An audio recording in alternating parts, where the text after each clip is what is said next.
तोता बिल्कुल इंसान की भांति बोल सकता है महाराज, प्रत्यक्ष बोल सकता है। जैसा इंसान बोलता है वैसे तोता बोल सकता है। और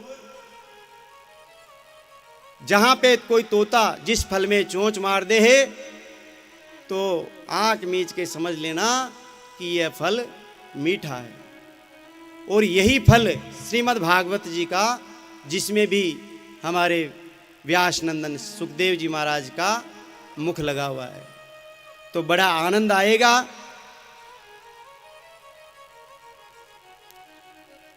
तो सूत जी को कहते हैं, महाराज जो आचार्य परंपरा से आपको जो मिला है वही प्रसाद हमें आप देवें। देखिए, इस संसार में आकर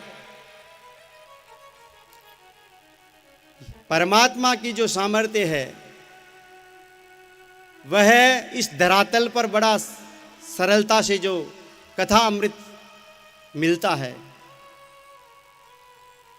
वह सामर्थ्य स्वर्ग के अमृत में भी नहीं है।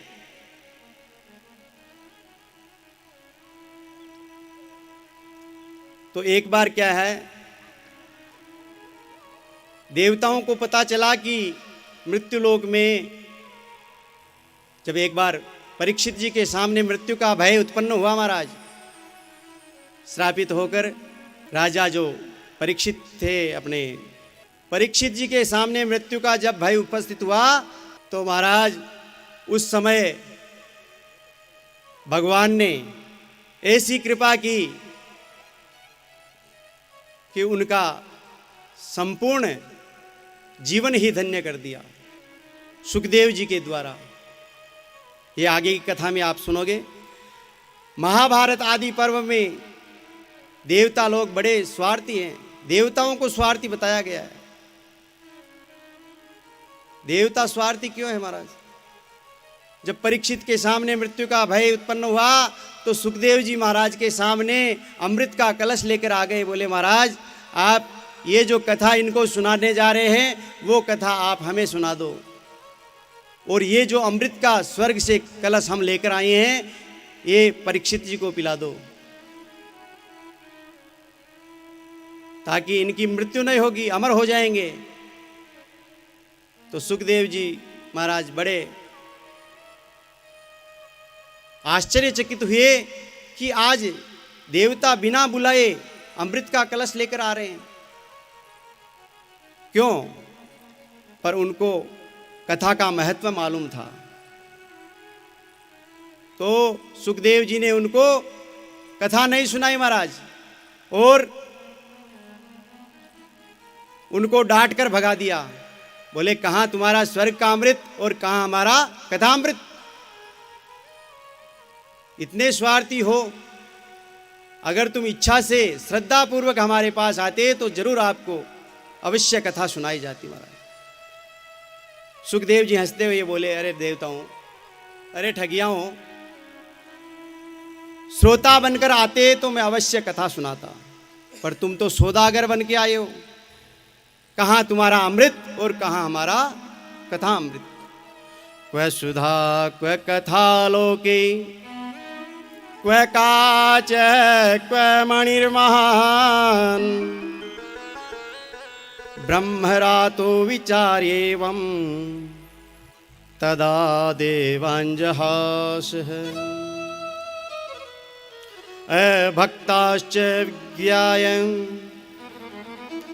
न ददोस कथामृतम्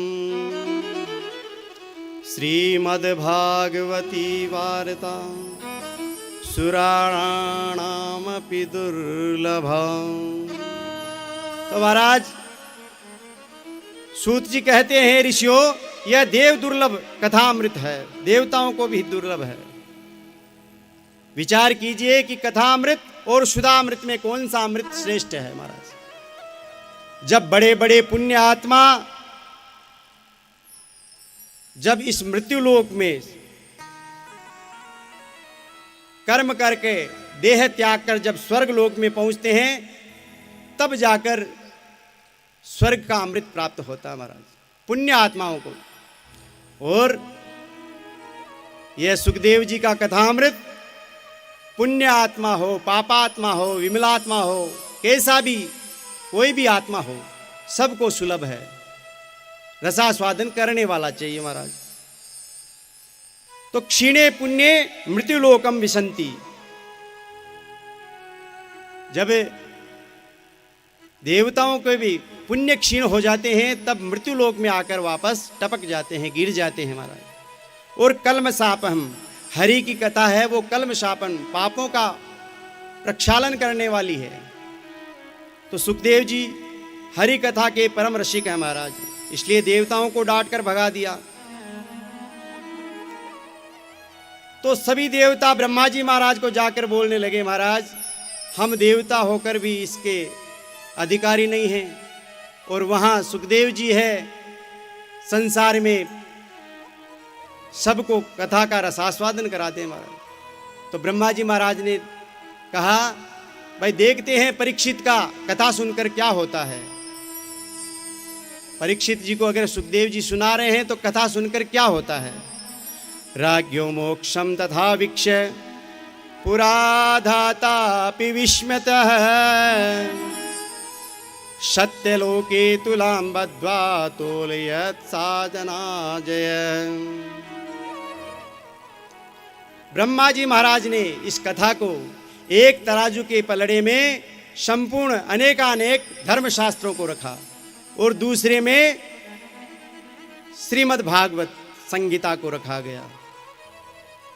और जब उठाकर देखा तो लघु निन्यानि जातानि गौरवेण इदं महत् सत्यलोके तुलां बद्ध्वा तोलयत् साधान्यजः। सब देवता और महात्मा महान आश्चर्यचकित रह गए कि श्रीमद् भागवत कथा की तुलना में अन्य धर्मशास्त्रों का पलड़ा एकदम ऊपर लटक गया महाराज। इतनी महत्वपूर्ण श्रीमद् भागवत कथा है।